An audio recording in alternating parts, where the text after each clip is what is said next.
সব গুন্ডাদের বোতলবন্দি করেছে সিআরপিআর ইলেকশন কমিশন। আপনি খুনি গুন্ডা শাহউদ্দিন সুফিয়ান, আলরাজি শামসুল, এদের কাউকে রাস্তায় পাবেন না, একটাকেও রাস্তায় পাবেন না, সব বোতলবন্দি করে দিয়েছে ইলেকশন কমিশন। বাস্তব কথা বলেছে, কারণ ওর তো চরিত্র সবাই জানে। ভোটে জিততে পারবেনি বলে মিথ্যা মামলা, মিথ্যা কেস দিয়ে নির্বাচন কমিশনার হচ্ছে বিজেপির তোতাপাখি, আর নির্বাচন কমিশনার তার পুলিশ বাহিনী, তার মানে আধা সামরিক বাহিনী দিয়ে তাণ্ডব চালাচ্ছে।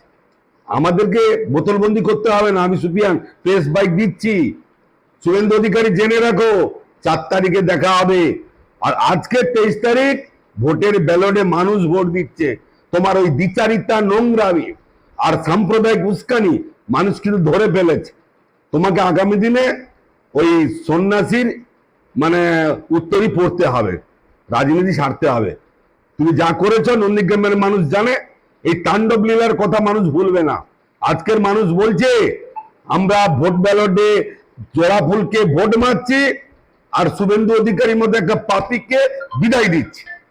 এই কাণ্ডটা হচ্ছে। আর আমরা কখনো বোতলবন্দি হই না, আর হব না। আমরা বহাল তবিয়তে পুরা নন্দীগ্রাম দাপিয়ে বেড়াচ্ছি। এবারে ভাই ভোটের লড়াই এই এখানেই